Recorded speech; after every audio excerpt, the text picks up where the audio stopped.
Hello, and welcome back to the podcast.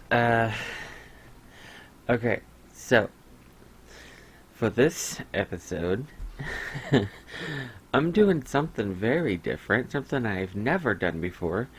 Uh, kind of. Kind of. I always say, this is completely unscripted. I can't do a script because I get distracted or whatever. Well, I technically have a script. Okay, so I've been saying the last couple episodes that I had a couple ideas for episodes. One of them was the Disney live action remake, which was the last episode. And then I said I had an idea, but I didn't know how to do it. And this is it.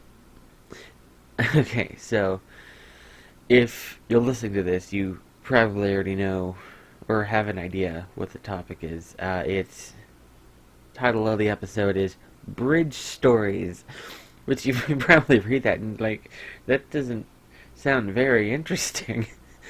But yeah, I like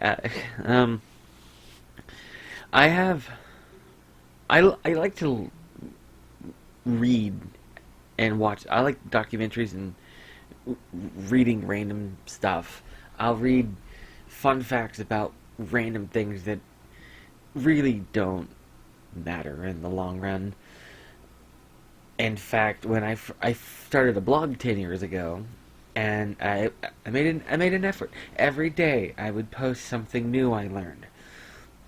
It only lasted a month because you while you do learn something new every day, usually it's like, oh, I didn't know this knob turned to the right instead of just the left, or something small like that. It's usually something inconsequential that's not really important.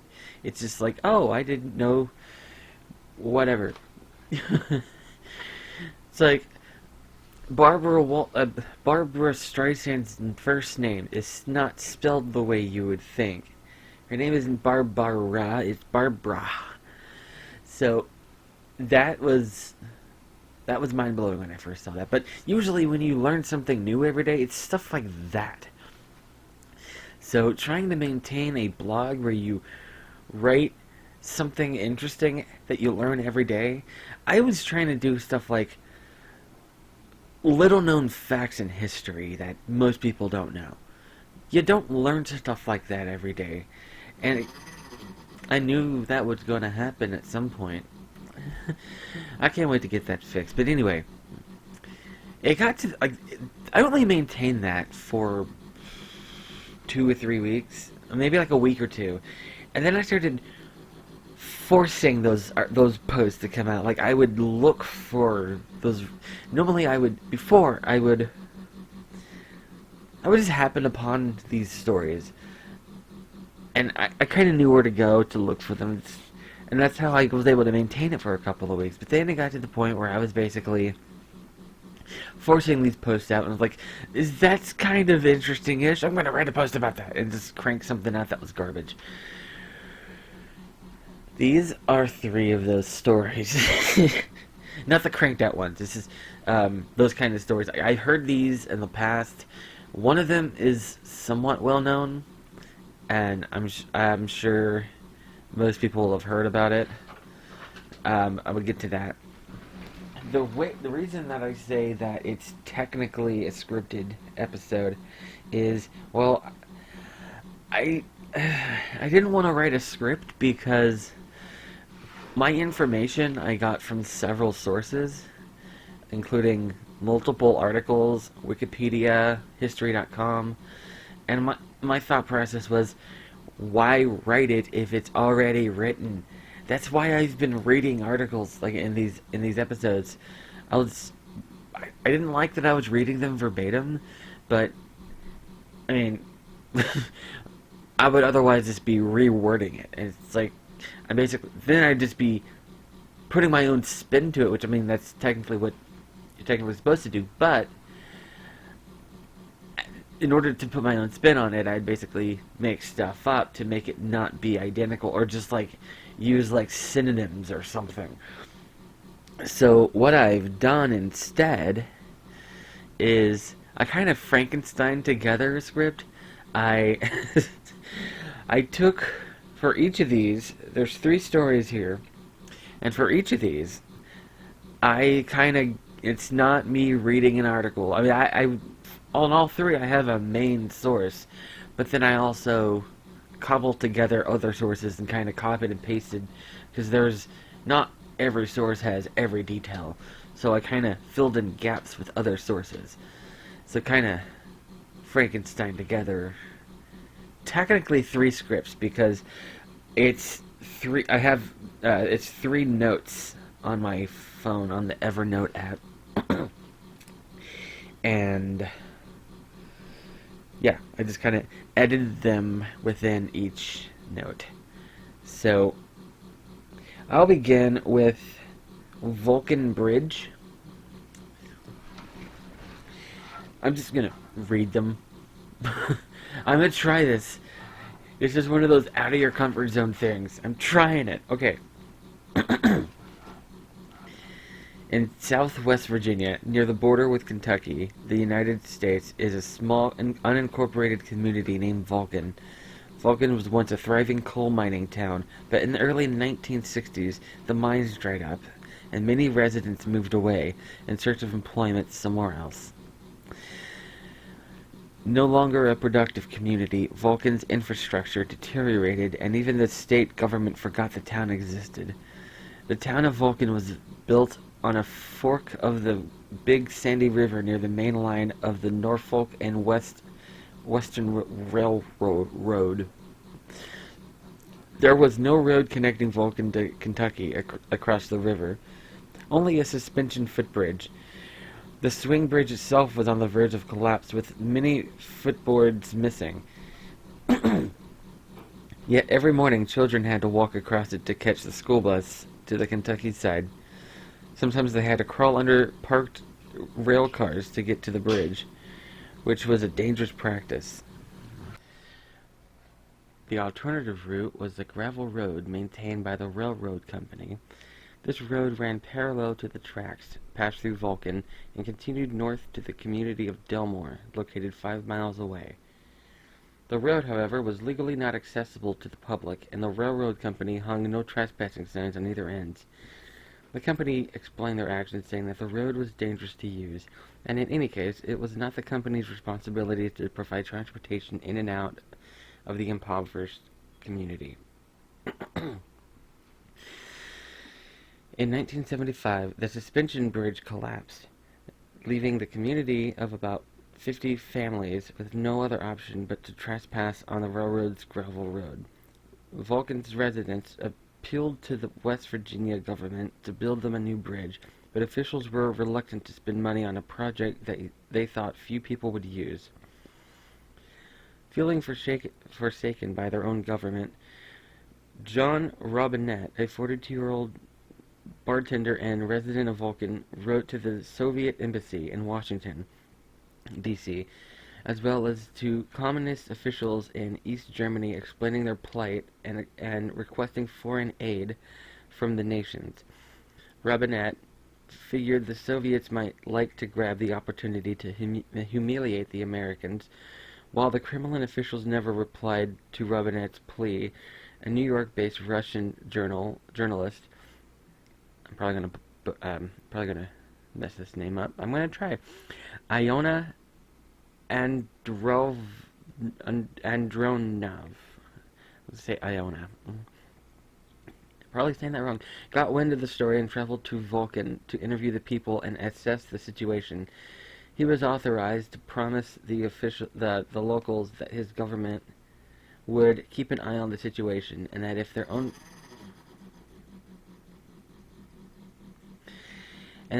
government did not build them a bridge soon, the Soviets would foot the bill for building a new one. News of this small West Virginia community seeking help of the communists to finance a bridge was already setting newspaper headlines on fire across the nation. Many anti-communist types did not see the humor and were not amused. Radio stations and local newspapers received a flood of bomb threats, threatening to blow up any bridge built with red foreign aid. Embarrassed by the attention the government's apathy was receiving, the state immediately committed $1.3 million to build a bridge for the community. Coincidentally, the announcement came the day Iona decided to pay Vulcan a visit, on December 19th, 1977. The state's official response was that the bridge had long been planned, and that such things require months to get done. But everybody knew the state was embarrassed into it. 2 years later, Vulcan got their own one-lane bridge connecting to the outside world. And based on the pictures I saw when I was researching for this, it still stands, and it's covered in graffiti. But they have a bridge now. I thought it was funny, like when I read this. When I first heard the story a few years ago, it was, I didn't read I read like a little snippet excerpt thing. It was like one of those summarized stories. It was said that this community got foreign aid from Russia to build a bridge. Somebody came to like, inspect it, and then the Soviet Union paid for the bridge. That's the story I heard. And then when I researched it, it was actually bigger than that. It actually made like national news in the 70s. So, thought that was kind of funny. Okay, the second story I want to read here about London Bridge.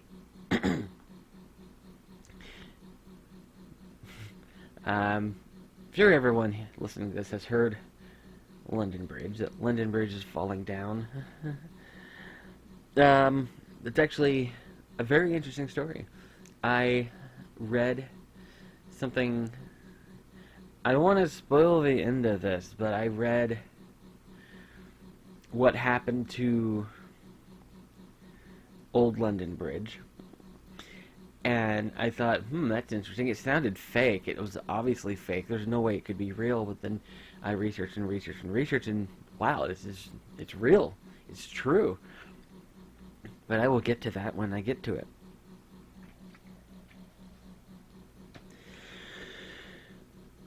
Several bridges named London Bridge have spanned the River Thames in central London. The nursery rhyme London Bridge is falling down has been speculatively connected to several of the bridge's historic collapses. The first bridge was probably a Roman military pontoon type, giving a rapid overload shortcut. Around AD 50, the temporary bridge over the Thames was replaced by a permanent timber-piled bridge, maintained and guarded by a small garrison. That bridge was probably destroyed along with the town in a revolt in AD 60. Oh, did I say what happened to Old London Bridge? I meant New London Bridge. It's anyway. Old London Bridge, not the one I meant. I misspoke when I said Old London Bridge. Old London Bridge was completed in 1209 and had 138 buildings on it by 1358.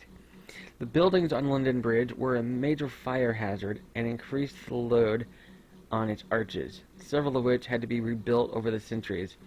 In 1212, perhaps the greatest of the early fires of London broke out on both sides of the bridge simultaneously, trapping many people in the middle. A major fire in 1633 that destroyed the northern third of the bridge formed a fire break that prevented further damage to the bridge during the Great Fire of London in 1666. By the Tudor period, between 1485 and 1603, there were some 200 buildings on the bridge. Some stood up to 7 stories high, some overhung the river by 7 feet, and some overhung the road to form a dark tunnel through which all traffic must pass. In 1722, congestion was becoming so serious that the Lord Mayor decreed that all carts and coaches and other carriages coming out of Southwick into the city do keep all along the south side of said bridge, and all carts and coaches coming out of the city do keep along the east side of said bridge. This this has been suggested to be one possible origin for the practice of traffic in London driving on the left. A fire in 1775 destroyed houses on the bridge's east side and damaged some of the west side. They were rebuilt. The last houses to be built on the bridge were designed by George Dance the Elder in 1745, but even these elegant buildings had begun to subside within a decade. In 1756, the London Bridge Act gave the city corporation the power to purchase all the properties on the bridge so that they could be demolished and the bridge improved. While this work was underway, a temporary wooden bridge was constructed to the west of London Bridge. It opened in October 1757, but caught fire and collapsed in the following April. Work begun in 1824, and the foundation was laid in the southern dam on 15th of June, 1825. The old bridge continued in use while the new bridge was being built. It was demolished after the latter opened in 1831. New approach roads had to be built, which cost 3 times as much as the bridge itself. The total cost around £2.5 million, which is 229 million pounds in 2019. The official opening of the new bridge took place on 1st of October 1831. This is the bridge I'm talking about, the one that what happened to it. That's the one that was interesting to me. King William IV and Queen Adelaide attended a banquet in a pavilion erected on the bridge. The northern approach road, King William Street, was renamed after the monarch. In 1896, the bridge was the busiest point in London and one of its most congested. 8,000 pedestrians and 900 vehicles crossed every hour. It was widened by 13 feet using granite corbels. Subsequent surveys showed that the bridge was sinking an inch every 8 years, and by 1924, the east side had sunk some 3 to 4 inches lower than the west side. The bridge would have to be removed and replaced. In 1967, the Common Council of the City of London placed the bridge on the market and began to look for potential buyers. Council member Ivan Lucan had put forward the idea of selling the bridge and recalled, "They thought I was completely crazy when I suggested we sell London Bridge when it needed replacing." On 18 April 1968, the bridge was purchased by an entrepreneur from Missouri named Robert P. McCulloch of McCulloch Oil for $2,460,000. The claim that McCulloch believed mistakenly that he was buying the more impressive Tower Bridge was denied by Lucan in the newspaper interview. As the bridge was taken apart, each piece was meticulously numbered. The blocks were then shipped via the Panama Canal to California and trucked from Long Beach to Arizona. The bridge was reconstructed at Lake Havasu City, Arizona, and rededicated on the 10th of October, 1971. The reconstruction of London Bridge spans the Bridgewater Channel Canal that leads from uptown area of Lake Havasu City and follows McCulloch Boulevard onto an island that has yet to be named. The current London Bridge was opened by Queen Elizabeth II on the 17th of March, 1973, and it's still open to this day. So yeah, London Bridge, or at least one of the London Bridges, is in Arizona. So when I heard that, I thought, oh, that has to be fake. There's no way that's real. There's no way. But nope, it's true. All of it. The Force, the dark side. Anyway. And the third one, this one, I decided to save the more dramatic one for the last. And it's also the longest one. It's definitely the longest one. Tacoma Narrows Bridge.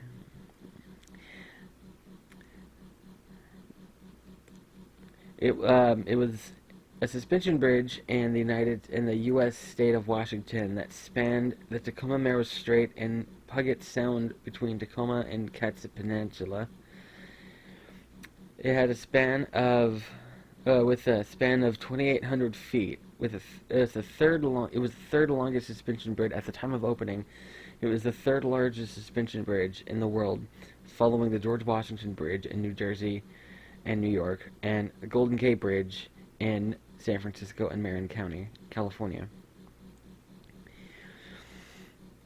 It opened to traffic on the 1st of July, 1940. Construction began on September 1938. I should have mixed those up, because that's one of the parts I typed. I should have swapped those sentences. Anyway, from the time the deck was built, it began to move vertically in windy conditions. So construction workers nicknamed the bridge Galloping Gertie. Because of this, several strategies were used to reduce the motion of the bridge. These included attachment of tie-down cables to the plate girders, which were anchored to 50-ton concrete blocks on the shore. This measure proved insufficient, as the cables snapped shortly after installation. Addition of a pair of inclined cable stays that connected the main cables to the bridge deck at mid-span. These remained in place, but were also ineffective at reducing oscillations. Finally, the structure was equipped with hydraulic buffers installed between the towers and the floor system of the deck to damp motion of the main span. The effectiveness of the hydraulic dampers was nullified, however, because the seals of the unit were damaged when the bridge was sandblasted before being painted. Oops. On the 7th of November, 1940, high winds buffeted the area, and the bridge swayed considerably. The first failure came at about 11 a.m. when concrete dropped from the road surface. Just minutes later, a 600-foot section of the bridge broke free. By this time, the bridge was being tossed back and forth wildly. At one time, the elevation of the sidewalk on one side of the bridge was 28 feet above that of the sidewalk on the other side. Even though the bridge towers were made of strong structural carbon steel, the bridge proved no match for the violent movement and collapsed. Leonard Coachworth, a Tacoma News Tribune editor, was the last person to drive on the bridge. And this is a statement from him. Around me, I could hear concrete cracking. I started back to the car to get the dog, but was thrown before I could reach it. The car itself began to slide from side to side on the roadway. I decided the bridge was breaking up, and my only hope was to get back to shore. On hands and knees most of the time, I crawled 500 yards or more to the towers. My breath was coming in gasps. My knees were raw and bleeding, my hands bruised and swollen from gripping the concrete curb. Towards the last, I risked rising to my feet and running a few yards at a time, safely back to the toll plaza. I saw the bridge in its final collapse and saw my car plunge into the Narrows. That was the end of his statement. Tubby Coatsworth's Cocker Spaniel was the only fatality of Tacoma Narrows bridge disaster. He was lost along with Coatsworth's car. A professor and a news photographer attempted to rescue Tubby during the lull, but the dog was too terrified to leave the car and bit one of the rescuers. Nolly died when the bridge fell, and neither his body nor the car was ever recovered. Coatsworth had been driving Tubby back to his daughter, who owned the dog. Coatsworth received $450 for his car, equivalent of $8,200 today, and $364.40, equivalent to $6,700 today, in reimbursement for the contents of his car, including Tubby. Subsequent investigations and testing revealed that the bridge was vulnerable to vibrations generated by wind. When the bridge experienced strong winds from a certain direction, the frequency oscillations built up to such an extent that collapse was inevitable. A replacement bridge opened on October 14th, 1950, after more than 2 years of construction. It is the fifth longest suspension bridge in the United States, 40 feet longer than the original. Construction of the new bridge took into account the lessons learned in the collapse of the Tacoma Narrow Bridge, as did that of all subsequent suspension bridges. Today, the remains of the bridge are still at the bottom of the Puget Sound. Is it Puget? Puget Sound, where they form one of the largest man-made reefs in the world. The spot was placed on the National Register of Historic Places in order to protect it from scavengers. So what I heard about that, the reason it fell, the scientific reason behind it, was that what they learned, and what that apparently meant, the frequency and all that, is, and the lesson they learned is, the bridge was made of the same thing. Like, the whole bridge was made of the same material, and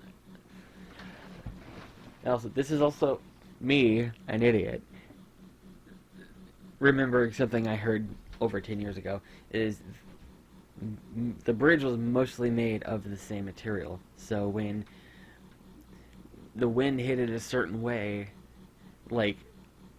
all material has its own makeup and whatever, and the entire bridge was made of the same thing. So I keep saying that. So when the bridge would be hit by the wind on the same direction or whatever, the whole bridge would just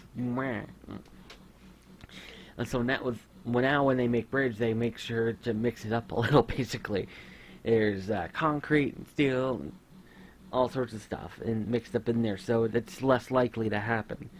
Of course, I'm probably very wrong. As I said, I'm an idiot, and I heard that over 10 years ago. And alright, I don't know how long this is because I had to stop it, so I'm guessing I had to. You probably couldn't tell because maybe you can tell, I don't know. I had to stop it at one point and start recording again because I could hear someone outside my door, so I stopped recording real quick and started it again. And this is a separate recording, so it's showing that it's currently 20 minutes and 25 seconds, and I don't know how long the first one is. I'm guessing, I think I talked for less than 10 minutes, so it's probably less than half an hour currently. I thought that this was going to be longer than that, so, wait, let's see, I want to see something, because, no podcasts, there, nope, shows, there it is, okay.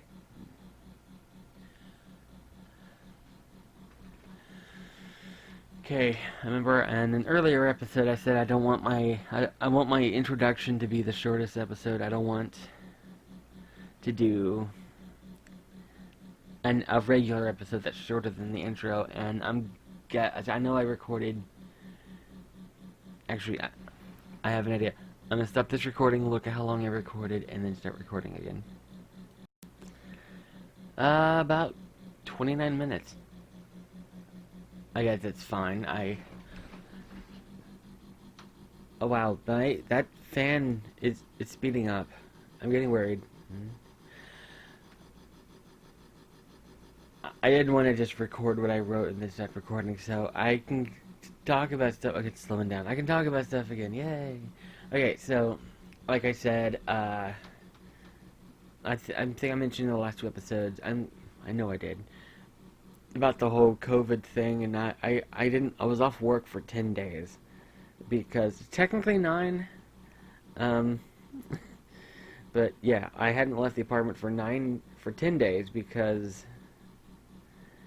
I got off work at 5 o'clock that last day, so it was I hadn't left the rest of the day, so it's 10 days. But anyway, so yesterday was my first day back in 10 days.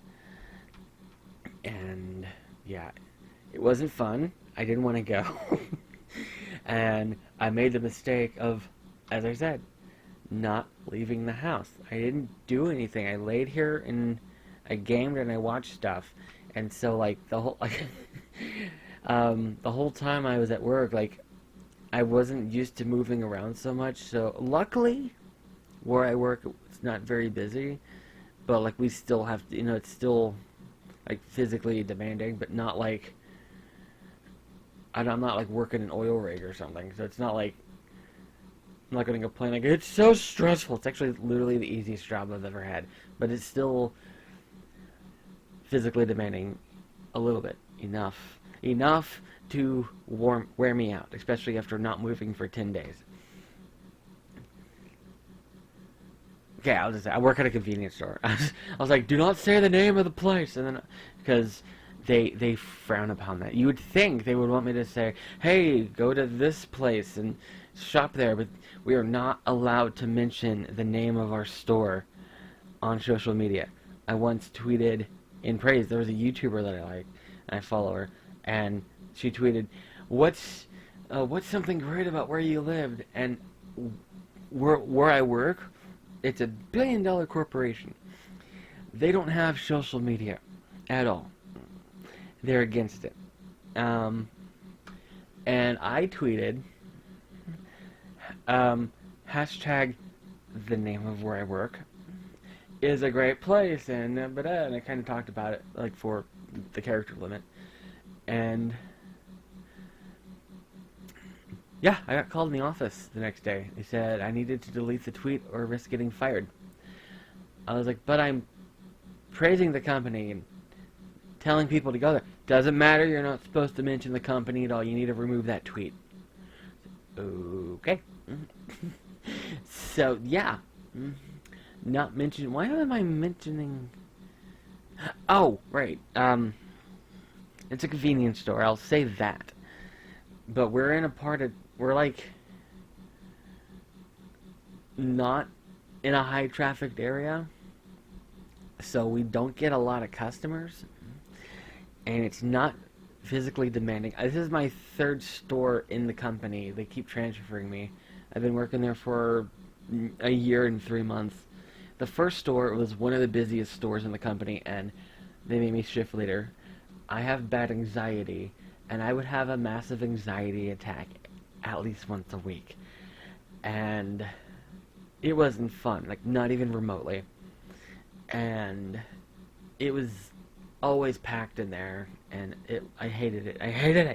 And then that store closed for remodel. They moved me to a different store, and they said it was much slower. It was still high traffic, but not busy. Like, it was still long stretches of nothing going on. And then all of a sudden, high traffic, and then nothing going on. They were saying it was probably because the other store closed, and those people were kind of rerouted to the new store that I was at. So that, it's not new store, but it's actually one of the oldest stores, but you know what I mean.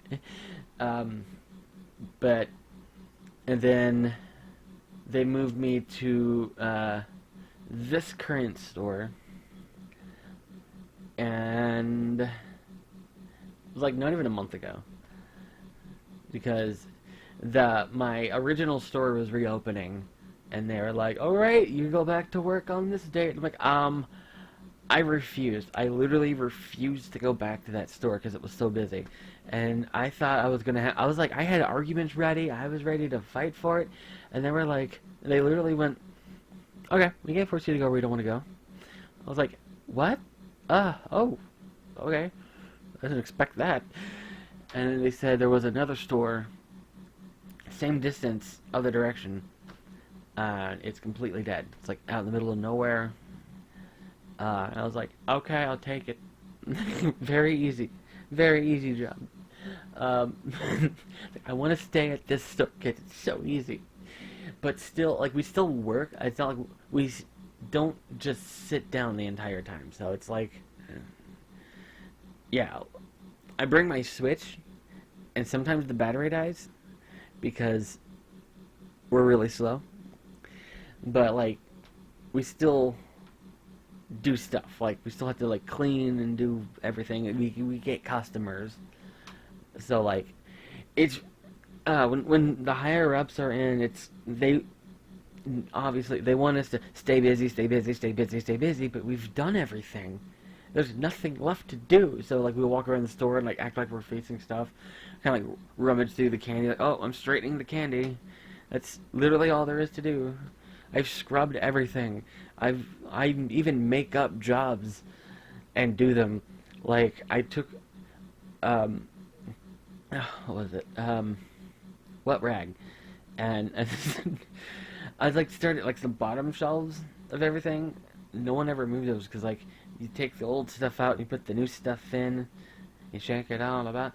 Well, because the bottom shelves are always filled with something, I took them all out and wiped them down.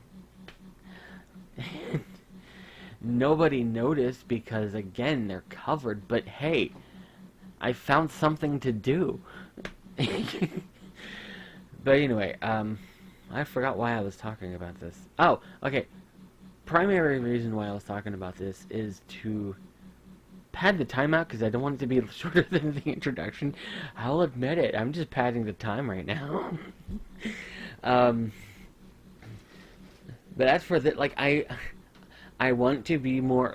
I'm not gonna be like a full production and be like in script and like stick to the script and like be like professional, totally professional. I want to be more professional than I have been, especially like more than my first episodes. I've already have been because now, when I started this, I didn't have the Cyberlink programs, and I didn't have this microphone. So just that alone, I'm like, oh look, I've come far, and I didn't make friends with the other podcasts at the time. I follow them, and I would like sometimes comment the thing, comment their post. I was, yeah, like but now I consider them friends, and like we all like tag each other and stuff and such, and yay.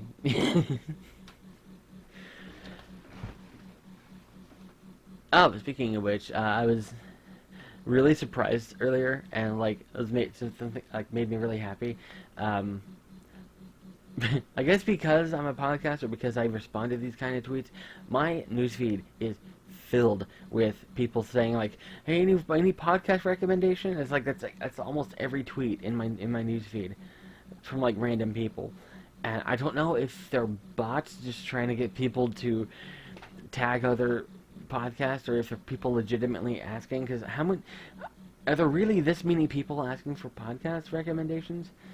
I mean, it's fine if it's just bots. I honestly don't care if it's bots. I'm just curious. Like, are these people on? It's like, there's this many people, but I actually have a list saved. Actually, I mentioned it in my favorite podcasters episode, my favorite podcast episode. I have a list in the Evernote app, which I just read from, and obviously, I don't do it for every single tweet I see because, like I said, it's like every tweet in my newsfeed. But sometimes I'll see one, and I was like, okay, whatever. I'll copy paste tweet. So that happened this morning. I tweeted at somebody. Somebody was just your generic. I need recommendations, and then I copied and pasted, and then. And then you get the usual. I get people responding. Some of the people I tag, they have like. In my head, this sounds like it's gonna come off as an insult. They have like pre-typed responses, which. I mean, I just said I have a pre-typed response, so it's not.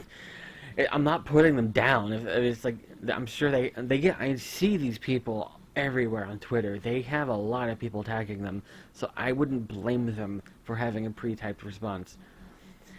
And there was a few of those, but then actually I want to find the tweet because this is I'm going to Actually, no. I'm gonna find it here in a second because it's no. I have to go to my profile. That I didn't tweet much today because I work, so it shouldn't take me long to find it all.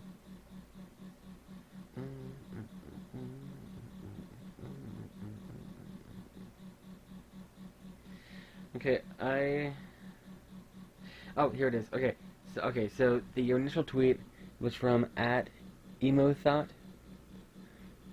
The name on there is Gay Little Monkey, and so I copied and pasted my thing, and then Jules from Riddle Me That responded, and I've seen her response 100 times on when I do this, and then when other people do it, and so I just kind of glanced at it. I'm like, oh, she just did the thing, but then I saw the words personally enjoy, and I'm like, wait, that's different. Okay, so what she said was, thank you for recommending me. Check out at The Digressor, a podcast I personally enjoy. And I was like, wait, what? She added that. She that does. I don't know if she actually listens or if she just said that to make me happy. But either way, like, it actually made me happy. I'm in the mindset of no one's actually listening. So, like, I don't know if a million people are listening or if literally nobody's listening. The only person listening to this podcast are my walls and everything in my room. And anyone that might be outside my room. Because, as I say, I get people that knock on my door all the time. Anyway, I saw that at work, and I was kind of, like, it wasn't a busy day. I didn't want to be at work. I wanted to be at home, so I was kind of upset that I was at work. And I saw that, and I was like, yay, something cheerful. But anyway, it's definitely been more than the probably 3 minutes I needed to make it longer than the introduction episode. In fact, this me talking to Pat at the time, is probably longer than I actually talked about the topic. Which I probably shouldn't feel so bad about, because, again, like, My Favorite Murder, one of my favorite podcasts, they do more banter than actually covering topics now. Which, again, like, it feels like I'm putting them down, but it's actually, like, I like that, because, again, the more they talk about something other than the story, it's like character development. We know them now, and so, like, it's fun. I love that. So it's like 75% of the episode has nothing to do with the topic that's in the title, which is fine for them. I don't know, like, someone listening, if there's people listening to this, they might have turned it off by now, or they're probably like, just shut up already. So I don't know. Anyway, I think I feel like I have some updates, but I can't think of anything.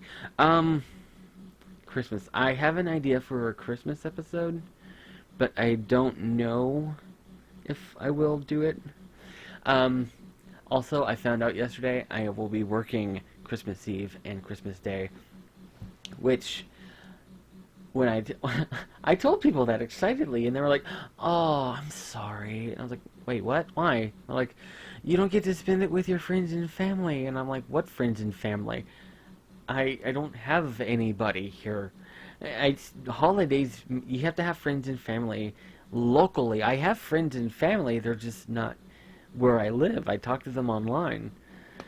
So, and then, like, the friends, I have friends here. I know, like, in case one of my friends here listens, and they're like, hey! Like, I have friends here, but they're going to spend that with their family. So it's not like, I don't want to intrude. Like, hey, I know you're spending time with your massive family, but can I join? I'm not going to do that. I'd feel very uncomfortable doing that. So, holidays don't really mean anything to me. They're just days. And I was off on Thanksgiving, and I spent the day, what did I watch? Oh, I'd watch season 1 of Fear the Walking Dead like a couple of years ago, and I stopped. And one of my best friends, she lives here. She she was talking about how awesome the show is. She's caught up with it, and she knows I watched the main show, and she assumed I watched the new show. I mean, not that's the World Beyond. She assumed I watched Fear the Walking Dead, and she started talking about it. I'm like, wait, I haven't made that far. She's like, oh, you need to. It gets really good. And I told her how far I got, and she goes, oh, you need to catch up. So Thanksgiving, I spent I literally all I did on Thanksgiving was watch Fear the Walking Dead season 2. And I haven't watched since. I really should. Oh, that'll be no. I was gonna say Christmas Eve, Christmas Day for The Walking Dead 3 and 4. No, I'm working both days. I'm not upset because making money and Christmas Day is time and a half. So, do I want to stay here and watch TV or do I want to work? That's a rhetorical question. I want to stay here and watch TV, but at least I'm getting the time and a half. I don't know. I need a time and a half because, that company I mentioned, no compensation for the 10 days I was off because somebody there at work. I wasn't going to say this, but it was one of the higher-ups. She came in for a little inspection. She didn't have a mask on. The next day, she tested positive. Oh, and get this. I can't verify this. I've heard this from other people. But she wasn't required to take any time off. She's still there right now. Like, she never took any time off. With COVID, she still worked. The rest of us had to take 10 days off. Oh, and without compensation. So, I'm not getting paid this week. It was literally the entire pay. Like, it's not even like I worked one day of that pay cycle. I worked none of that pay cycle. I'm not getting anything this paycheck. None of us are. So, that's the company I'm working for. I'm trying to find another job. Because, and all of us are. Because we're tired of that. I could do a whole okay, here's what I'll do. When I find a new job, I will do a whole episode on how crappy that company is. And I'll say their name. Because as much as I hate the company, I don't want to leave the job or get fired from it until I have a new one. Because I know so many people are like, why don't you just quit? If you don't like it, just quit. It's like, I'm sorry, I have to confess something. I have an addiction to, paying rent and having groceries. Stuff like that. I need help for it. It's this bad addiction. I'm not addicted to money. I don't want to be rich. I just want to have enough to, get by on. Anyway, I'm going to end the episode here.